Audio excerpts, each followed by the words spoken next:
Hello दोस्तों, कहानी की शुरुआत होती है और कार्मिला छींक देती है। तभी लिली कहती है कि तुम बीमार हो गई हो क्या, जिस पर कार्मिला कहती है कि मुझ जैसा भूत भी बीमार हो सकता है। किसने सोचा था कि एक छोटी सी लड़की की बातों में ये सारी चीजें भी आ सकती है। जिस पर लिली कहती है तो फिर तुम छींकी क्यों। कार्मिला कहती है क्योंकि कोई मुझे अपने दिमाग में याद कर रहा है इसलिए। जिसके ऊपर लिली कहती है कि कार्मिला तुम तो सच में बहुत ज्यादा फेमस हो और बहुत ज्यादा ताकतवर भी। तभी दरवाजा खुलता है। लिली पीछे मुड़कर कहती है कि ज़ेनोस आपका स्वागत है। कार्मिला कहती है तो ताकतवर भूतों के नीचे कमजोर भूत इकट्ठा होते हैं। जिसके ऊपर ज़ेनोस कहता है कि तुम्हें ये बात मालूम थी। जिस पर कार्मिला कहती है कि नहीं, लेकिन ये मेरे लिए कोई अचंभे की बात नहीं है। आखिरकार कार्मिला का जलवा और करिश्मा इतना ज्यादा तेज है कि कोई भी मेरे नीचे आए बगैर रह ही नहीं सकता। चलो इंसानों, झुको मेरे सामने। फिर वो कहते हैं कि अब तुम क्या करोगे, क्या मुझे लात मार के यहाँ से निकाल दोगे। जिसके ऊपर ज़ेनोस कहता है कि हरगिज़ नहीं, जो तुम्हारे आसपास चीजें हो रही है उसके बाद तो अगर तुम मेरी तरफ रहोगी यही मेरे लिए सबसे बेहतर रहेगा। जिसके ऊपर लिली खुश हो जाती है और कहती है कि मेरे लिए भी ज़ेनोस कभी ये कहिएगा। फिर वो ज़ेनोस की नकल उतारती है, लिली मेरे साथ ही रहना। और फिर वो पागल हो जाती है और कहती है कि ज़ेनोस में ही आपकी बीवी बन सकती हो और कोई नहीं। ज़ेनोस कार्मिला का चेहरा देखकर कहता है कि कार्मिला कुछ हुआ है क्या। जिस पर कार्मिला कहती है कि कुछ भी नहीं हुआ। फिर वो वहाँ से उठ के जाने लगती है और कहती है भूतों से तो सारे इंसान नफरत करते हैं, लेकिन तुम उसे अपने साथ रहने के बारे में कह रहे हो। ये तो सच में बड़ा अजीब है। मुझे लगता है कि मुझे अपनी शक्ति का इस्तेमाल और उपद्रव करने में लगाना चाहिए। जिसके ऊपर ज़ेनोस कहता है कि क्या तुम ये सच में तो करने का नहीं सोच रही। हमें क्रिश्म दिखाया जाता है। बटलर कहता है कि क्रिश्म, आपने जो भूत प्रेतों को भगाने की मुहिम पर काम किया उससे हम बहुत ज्यादा मुतमईन हुए। क्रिम्सन खुश होकर कहता है कि मुझे खुशी हुई। जिसके ऊपर बटलर कहता है कि आपके साथ गए सारे छात्र आपकी तारीफ कर रहे हैं। जिस पर क्रिम्सन थोड़ा हिचकिचाता और कहता है कि हाँ बिल्कुल। तभी बटलर कहता है लेकिन ज़ेनोस के बारे में अच्छी रिपोर्ट नहीं आई है, लगता है हमारी उम्मीदें सारी जाया हो गई। खैर, प्रोफेसर के उद्देश्यों के लिए खुद को इसी तरह से लगाते रहे। क्रिम्सन, अब आप जा सकते हैं। जिस पर क्रिम्सन कहता है कि हाँ, लेकिन वो हिचकिचाने लगता है। क्रिम्सन कहता है कि मैं कमाल का हूँ सर, लेकिन सच्चाई यह है कि ज़ेनोस ने उनके राजा को हराया था। जिसके ऊपर बटलर कहता है कि ये तुम क्या कह रहे हो। जिस पर क्रिम्सन कहता है कि यही सच है, मैं बिल्कुल सच कह रहा हूँ सर। और फिर वो वहाँ से चला जाता है।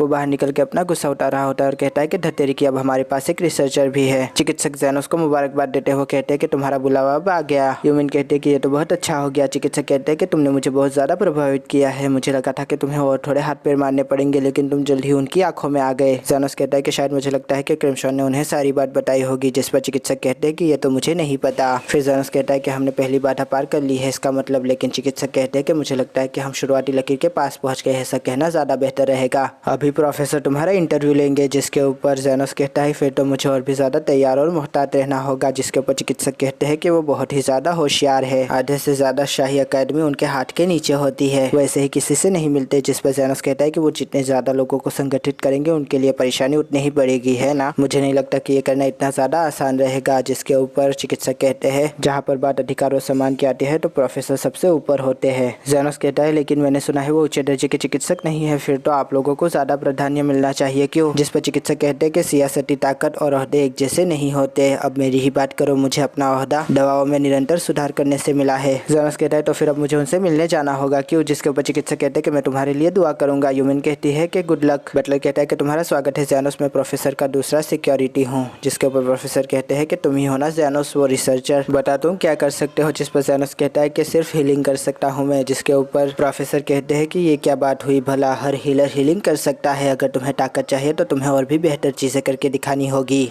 तुम्हें ये पता होना चाहिए कि यहाँ के चिकित्सक रियासत की खासियत है। ज़ेनोस इस बात पे सोचता है कि क्या ये हीलिंग कर सकता है। तभी प्रोफेसर कहते हैं कि तुम ये भी जानते होगे कि यहाँ के इतिहास चिकित्सकों से भरा हुआ है, लेकिन इसके बावजूद ज्यादा फायदे शासक वर्ग को ही मिलते हैं। मैं बहुत जल्द उनसे जुड़ने के बारे में सोच रहा हूँ। इसके पीछे वजूहत यह है कि हम हमारे गुट को आनुपातिक लाभ दे सके। अगर कोई बराबरी का इलाज चाहता है तो उसे बराबरी की सतह पर आना होगा, फिर वो चाहे चिकित्सक ही क्यों ना हो। यहाँ पर कोई भी जिंदगी बराबर नहीं है और यही वजह है कि सरमायादारों के इलाज की इक्विटी बहुत ही ज्यादा ऊंची है। मुझे बताओ कि क्या तुम वो चक्र बना सकते हो जो कि तुमने क्लास में बनाया था। मैं खुद देखूंगा कि तुम किसी काम के हो भी या नहीं। प्रोफेसर कहता है कि दिखाओ मुझे क्या तुम इस ओहदे के लायक हो। अगर हो तो मैं खुद तुम्हारा यहाँ पर इस्तेकबाल करूंगा। तभी दूसरा सेक्रेटरी उसे कागज दे देता है और वो उसके ऊपर चक्र बनाने लगता है। ज़ेनोस कहता है कि इससे क्या पता चलेगा। जिस पर प्रोफेसर कहते हैं कि हम ये जांचेंगे कि तुम्हारी ज्ञान की सीमाएं क्या है और तो तुम्हें ये ज्ञान कैसे मिला है, कहीं तुम कोई डंडी तो नहीं मार रहे। फिर वो चक्र को देखकर कहता है कि बड़ा अजीब है, इस तरह का चक्र यहाँ की शिक्षाओं में पहली बार देखा गया है। चिकित्सा के लिए कुछ सिद्धांतों का ध्यान रखा जाता है और वो इनमें नहीं दिखते। इसका मतलब यह है कि तुमने कहीं भी प्रमाणित शिक्षा नहीं ली है। जो मेरे लिए काम करते हैं उन्हें अपनी योग्यता के अनुसार वैध साबित होना पड़ेगा।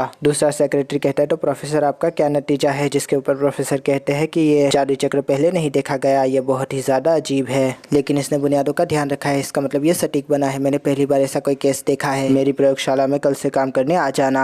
और फिर ज़ेनोस एक राहत की सांस लेता है। हम देखते हैं कि दूसरे दिन प्रोफेसर अपने अनुयायियों के साथ निकल रहा होता है। ज़ेनोस कहता है कि ये क्या चीज़ है। तभी क्रिम्सन कहता है कि जल्दी से लाइन में आ जाओ। तुम्हें पहले ये बता दूं कि मैं तुम्हारा सीनियर हूँ और आज से तुम गोल्डन प्रयोगशाला के मेंबर बनने वाले हो, मतलब कि तुम्हें कानून पता होने चाहिए। ज़ेनोस कहता है हाँ बिल्कुल, जैसा तुम कहो। जिस पर क्रिम्सन कहता है कि अभी तो तुम्हें मालूम ही नहीं है कि तुम्हारी सिफारिश मैंने की थी। देखा जाए तो मेरा तुम्हारी जिंदगी पर एहसान रहा। जिसके ऊपर ज़ेनोस कहता है कि हाँ बिल्कुल, तुम्हारा बहुत बहुत शुक्रिया, मैं तो तुम्हारा आभारी हूँ। क्रिम्सन कहता है कि वो तो हूँ, मैं तुम्हारा इस्तेमाल अपने रास्ते को बड़ा करने के लिए करूंगा इस फैक्शन में। जिसके ऊपर ज़ेनोस कहता है कि तुम तो बहुत ही भोले हो, लेकिन ये बताओगे कि आखिर हम यहाँ पर क्यों खड़े हैं। जिसके ऊपर क्रिम्सन कहता है कि प्रोफेसर अभी अपने जनरल राउंड पे है, हर कोई अपने दर्जे के हिसाब से जगह बनाता है। जिसके ऊपर ज़ेनोस कहता है कि इसका मतलब जब तक मैं नहीं आया था तुम यहाँ पर सबसे नीचे थे। क्रिम्सन इस बात पे गुस्सा हो जाता है और कहता है कि बकवास बंद करो, तुम देखना एक दिन मैं सबसे आगे खड़ा होऊंगा। जिसके ऊपर ज़ेनोस कहता है कि बिल्कुल, और फिर वहाँ से जाने लगता है। तभी क्रिम्सन कहता है कि इस तरह से मत जाओ। ज़ेनोस पूछता है कि क्या उन्हें सच में इन सारे लोगों की जरूरत है। जिसके ऊपर क्रिम्सन कहता है कि ये तो बस दबाव डालने के लिए है, वर्चस्व दिखाने के लिए, असल में तो वो बस बड़े बड़े लोगों को ही मिलते हैं। ज़ेनोस फिर कहता है कि मुझे देखना है कि वो क्या कर रहे हैं और फिर आगे जाने लगता है। वो कहता है कि कहाँ जा रहे हो। ज़ेनोस सोचता है कि मुझे गोल्डरेन का पता लगाना होगा कि उसका अगवाकारी के अंदर कोई हाथ है या नहीं, मुझे उसको जानना होगा जल्द से जल्द। मरीज प्रोफेसर से कहता है कि मैं सो रहा था और पलंग पे जैसे ही करवट लेने गया तो मैं नीचे गिर गया और मुझे ये चोट लग गई। गोल्डरेन कहता है कि कोई बात नहीं, टीन से काम चल जाएगा। जिसके ऊपर ज़ेनोस सोचता है कि टीन किस लिए। जिसके ऊपर हम देखते हैं कि 3 स्टूडेंट्स गोल्डरेन के साथ खड़े हो जाते हैं और वो जादू करने लगता है। वो इन टीनों से ऊर्जा खींच के अपने हाथ में इकट्ठी करता है और फिर उससे उस दर्दी को ठीक कर देता है। वो दर्दी कहता है कि मेरा दर्द तो चला गया। ज़ेनोस फिर वापस आ जाता है। क्रिम्सन कहता है कि तुम मरवा दोगे कभी। ज़ेनोस कहता है कि मुझे माफ करना, लेकिन मुझे बताओगे कि वो कौन सा जादू था, मैंने उसको इससे पहले नहीं देखा। जिसके ऊपर क्रिम्सन कहता है कि तुम्हें तो कुछ भी मालूम नहीं है। उसे हील्ड ट्रांसफर मैजिक कहते हैं, जो कि प्रोफेसर की स्पेशलिटी है। हील्ड ट्रांसफर मैजिक वो क्या होता है। जिसके ऊपर क्रिम्सन कहता है कि ये एक ऐसा जादू है जिसके अंदर आप जिंदगियों को ट्रांसफर करते हैं एक के अंदर से दूसरी में, जिससे कि बंदा हील हो जाता है। इससे बहुत बड़े बड़े नतीजे हासिल किए जा सकते हैं, भले ही फिर ढालने वाला इतना ताकतवर ना हो। मान लो कि किसी को चोट लगी हुई है और तुम उसके अंदर जिंदगी को ट्रांसफर करते हो जिससे कि उसकी हीलिंग ताकत बढ़ जाए, लेकिन किसी इंसान में इतनी ज़्यादा चोट लगी हुई है कि उसे एक से ज़्यादा लोगों की लाइफ चाहिए, तो इसके लिए आप एक से ज़्यादा लोगों की लाइफ एक इंसान में ट्रांसफ़र कर सकते हैं। इसकी वजह से उसकी सारी चोटें ठीक हो जाएगी और उसका सारा भार समान रूप से सारे हीलर्स पे पड़ जाएगा, जिसकी वजह से उन्हें भी कोई तकलीफ नहीं होगी। ज़ेनोस कहता है कि ये तो सच में बहुत दिलचस्पी पैदा करने वाला है और इसीलिए शायद इन्हें इतने सारे लोगों की ज़रूरत है। जिसके ऊपर क्रिम्सन कहता है कि तुम सही कह रहे हो, लेकिन इसकी असल वजह डायरेक्टर का इलेक्शन है जो कि होने वाला है। डायरेक्टर सलबार्ड अब रिटायर हो रहे हैं, तो उनका एक बहुत बड़ा नंबर निकलने वाला है, जिसको हासिल करने के लिए सब लोग ये काम कर रहे हैं।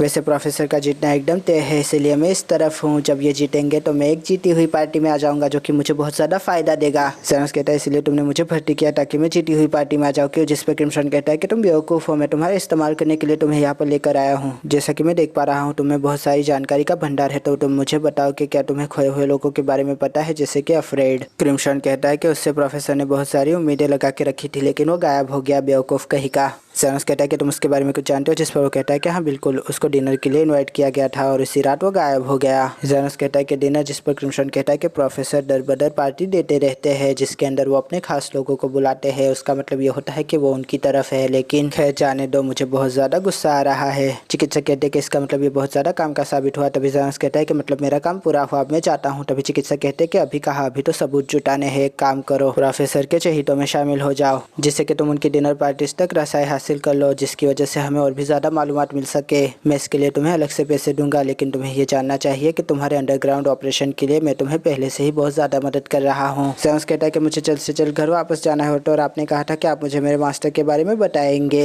चिकित्सक कहता है कि हाँ बिल्कुल, जो सब कुछ मुझे मालूम है मैं तुम्हें बताऊंगा, लेकिन तभी सारे के सारे सिक्के नीचे गिर जाते हैं। चिकित्सक कहता है कि ज़ेनोस मेरा एक काम करोगे, ये सारे के सारे सिक्के उठाकर फिर से टेबल पर रख दो। वैसे तो ये काम मैं खुद ही कर लेता, लेकिन मुझे रिसर्च और मीटिंग से फुर्सत ही नहीं है। अगर मैं ये काम करूंगा करूंगा तो मेरा बहुत ज़्यादा वक्त ज़ाया हो जाएगा। इनमें से कौन सा सिक्का पहले उठाना है ये मैं तुम पर छोड़ता हूँ, लेकिन मुझे एक सवाल का जवाब दो, क्या तुम्हें भी लगता है कि सारी की सारी जिंदगियाँ बराबर नहीं है? जिसके ऊपर यूमिन कहती है कि मैं अंदर आ सकती हूँ डॉक्टर बेकर। अरे जेनोस भी यहाँ पर है कि आप दोनों के बीच कोई बातचीत चल रही है? जिसके ऊपर चिकित्सक कहते हैं कि तुम ये बताओ कि मेरी मीटिंग का क्या हुआ, मैं रास्ता भूल गया हूँ। जिसके ऊपर यूमिन कहती है कि आप हमेशा ऐसा ही करते हैं, मैं आपको रास्ता दिखाती हूँ। जिस पर चिकित्सक कहते हैं कि यूमिन अगर तुम ना होती तो मेरा क्या होता, पता नहीं मैं क्या करता, मुझे तो रास्ते भी याद नहीं रहते। चिकित्सक बेकर कहते हैं कि कहीं मत जाना, मुझे तुमसे अभी और भी बात करनी है। जिसके ऊपर जेनोस कहता है कि अभी तो मुझे सिक्के भी उठाने हैं। हमें लिंगा जेनोस के घर का ताला खोलती हुई नजर आती है, फिर वो अंदर आ जाती है। वो कहते हैं कि लिंगा अकेली ही है यहाँ पर। लिंगा जेनोस जी के बेड पर चाहे जितना वक्त गुजार सकती है और उसे सूंघ भी सकती है। तभी वहाँ पर जोफिया भी आ जाती है। लिंगा कहती है कि तुम यहाँ क्या कर रही हो? जोफिया कहती है कि तुम यहाँ पर क्या कर रही हो? फिर चांद की रोशनी में उसे लिंगा के हाथ में झाड़ू नजर आती है और वो कहती है कि तुम यहाँ पर सफाई करने आई हो। जिसके ऊपर लिंगा कहती है कि तुम भी यहाँ पर सफाई करने आई हो, लेकिन तभी दरवाजा टूट जाता है। लेवे कहते हैं कि मुझसे ज्यादा दिमाग किसी का हो ही नहीं सकता, मैंने सोचा कि जाके अस्पताल को साफ कर दूं थोड़ा। जोफिया कहते हैं कि मतलब कि काम बच जाएगा, लेकिन तभी लिंगा कहते हैं कि इसने तो दरवाजा तोड़ के काम बढ़ा दिया। लेवे कहते हैं कि तुम दोनों भी यहाँ पर इसी मकसद के लिए आई होगी। फिर वो तीनों की तीनों मिलकर उस क्लिनिक को साफ करने लगती है। तभी जोफिया कहती है कि आखिरकार काम खत्म हुआ। लिंगा कहते हैं कि आधा काम खुद लिंगा ने किया। लेवे कहते हैं मैंने दरवाजा ठीक कर दिया। जिसके ऊपर जोफिया और लिंगा कहते हैं कि वो तुमने खुद ही तोड़ा था। क्रिम्सन कहता है कि मैं तुम्हें मौका देता हूँ अपनी मदद करने का, प्रोफेसर के पपी को संभालने में, बस इसके ऊपर नजर रखनी है। तभी जेनोस कहता है कि तुम्हें ये सारे काम ज्यादा दिए जाते हैं प्रयोगशाला के अलावा। जिसके ऊपर क्रिम्सन कहता है कि हाँ बिल्कुल, ये तो मेरे रोज का काम है। जिसके ऊपर जेनोस कहता है कि जैसा मैंने सोचा था वही जवाब दिया तुमने तो। प्रोफेसर जहाँ भी बड़े बड़े लोगों से मिलने जाते हैं मुझे अपने साथ लेके जाते हैं, ये कितना अच्छा है ना, वो मुझे बहुत जल्द ही बड़ा बना देंगे, एक दिन मैं इस दल का लीडर बन जाऊंगा।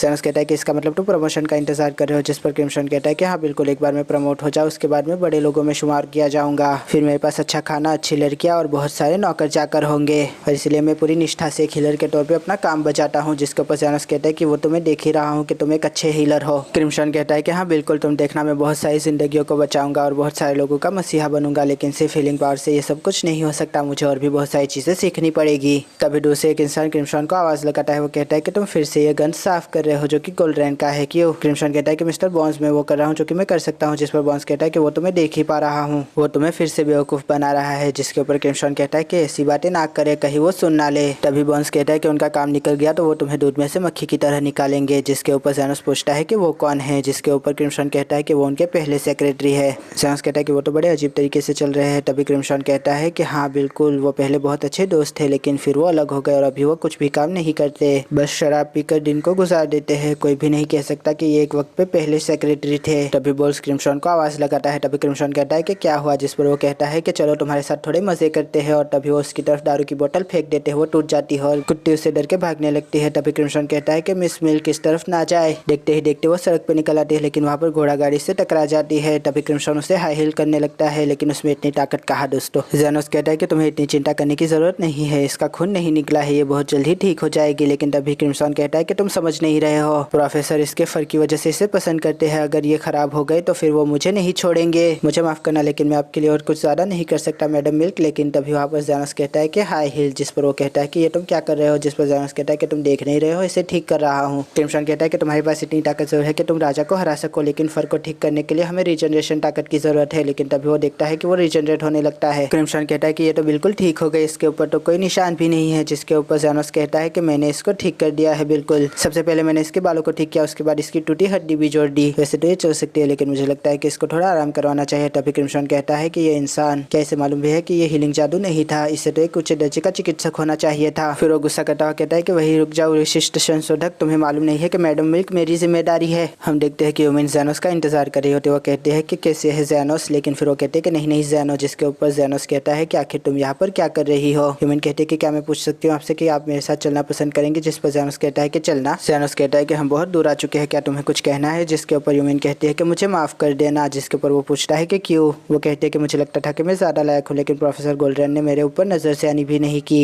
जिसकी वजह से तुम्हें इन सब का हिस्सा बनाना पड़ा। मुझे माफ कर देना, मुझे लगता है कि मैं दोषी हूँ। जेनोस कहता है कि तुमने मुझे बस ये कहने के लिए ही यहाँ पर बुलाया था। जिस पर ह्यूमन कहती है कि मैं जानती हूँ कि माफी से कुछ भी नहीं बदलने वाला, लेकिन फिर भी। जिस पर जेनोस कहता है लेकिन मुझे तो इस चीज के पैसे मिले, मुझे तो बहुत अच्छा लगा, तुम्हें माफी मांगने की जरूरत नहीं है। जिस पर ह्यूमन कहती है लेकिन फिर भी मेरी वजह से। लेकिन वो कहता है कि इस सब चीजों की वजह से ही मैं यहाँ पर आ सका, वरना मैं इस हॉस्पिटल में कभी भी पैर नहीं रख सकता था। मैं अपने उस्ताद के बारे में भी ज्यादा ना जान सकता, और मुझे और भी बहुत सारी चीजें सीखने को मिली जो मुझे पता नहीं थी। तुम्हारी वजह से मैं यहाँ पर आ सका, तुम्हारा शुक्रिया। यूमिन कहती है कि तुम्हें कुछ भी चाहिए हो तो मुझे बता देना, मैं कर दूंगी। फिर वो पूछते कि तुम्हारे उस्ताद कैसे थे। सैनोस कहता है कि वो बहुत ज़्यादा चुप रहते थे, उनके बारे में ज़्यादा नहीं मालूम, लेकिन जब वो पढ़ना लिखना सिखाते थे तो वो बहुत अच्छे से सिखाते थे। और वो कहते थे कि बाहर की दुनिया बहुत ख़राब है, उससे बच के रहना। वो बीमारी, चोट और वबा की बातें नहीं किया करते थे, वो बस यही कहते थे कि अपने हीलिंग के ऊपर काबू रखो, वो अकेला ही सब कुछ काबू कर लेगा। फिर जिसके ऊपर यूमिन कहते हैं फिर तो वो मेरे और डॉक्टर बेकर की जैसे है। ज़ानोस कहता है कि वो तुम पे बहुत भरोसा करते हैं, जिस पर यूमिन कहते हैं कि हाँ बिल्कुल, जब मैंने हीलर बनने का डिसाइड किया तो उन्होंने ही मेरी मदद की। उन्होंने अपनी गर्लफ्रेंड को मनाया कि वो यहाँ पर जगह छोड़ दे ताकि मैं यहाँ पर आ सकूँ, और फिर मैं यहाँ पर आ गई। जिसके ऊपर ज़ानोस कहता है कि तुम्हें ये सब कैसे मालूम। यूमिन कहते हैं क्योंकि वो मेरे माँ के छोटे भाई है, असल में देखा जाए तो वो मेरे मामा है, लेकिन मैं उनकी उस तरह से मदद नहीं कर पाती जिस तरह से उनके पहले के असिस्टेंट कर पाते थे। जिसके ऊपर ज़ानोस कहता है कि तुम उनकी मदद कैसे करती हो। यूमिन कहती है कि मैं दवाइयों की स्टोरेज का देखभाल करती हूँ, कमरे का तापमान क्या होना चाहिए, दवाइयाँ कौन सी इस्तेमाल करनी है और कितनी दवाइयों को कितनी तादाद में रखना चाहिए, ये सारी चीज़ों का हिसाब रखती हूँ। फिर वो कहती है कि ये बहुत ही ज़्यादा बोरिंग है। जिस पर ज़ानोस कहता है कि हाँ बिल्कुल। वो बेचारी मायूस हो जाती है, लेकिन तभी ज़ानोस कहता है कि तुम्हें एक बात बताओ, मेरे उस्ताद कहते थे कि ज़िंदगी बहुत ही ज़्यादा बोरिंग है। यूमिन कहते हैं कि मैं तो तुमसे माफ़ी मांगने आई थी, लेकिन तुम तो मुझे हौसला दे रहे हो। जिस पर ज़ानोस कहता है कि मुझे ज़्यादातर लोग ऐसे ही मिले हैं जिन्होंने मुझे हौसला दिया है, मेरी मदद की है। असल हकीकत तो यह है कि सुबह सुबह मैं अपने पलंग से उठ भी नहीं सकता। लेकिन तभी वो कहती है कि तुम तो बहुत अच्छे हो ज़ानोस। कार्मेला इस बात पे हंसने लगती है और कहती है कि तुम भी ज़ानोस की बीवी बनना चाहती हो क्या। जिस पर वो कहती है कि ये क्या था। ज़ानोस कहता है कि डरो मत, हमारा पीछा कर रही थी कोई। यूमिन पूछती है कौन वो। जिस पर कार्मेला कहती है कि मुझे ये इतना ज़्यादा भी रोमांचिक नहीं लगा जितना कि मैं सोच रही थी। ज़ानोस कहता है कि बकवास बंद करो। जिसके ऊपर कार्मेला कहती है कि क्या कहा। हम देखते हैं कि वो सीढ़ियाँ उतर रहे होते हैं, तभी क्रिम्सन सामने से आता है, वो घुटनों पे आ जाता है और कहता है कि मेरी मदद करो। जिस पर ज़ानोस कहता है कि क्या मतलब। जिसके ऊपर वो कहता है कि मुझे बहुत ज़्यादा ज़रूरत है तुम्हारी, मेरी मदद करो।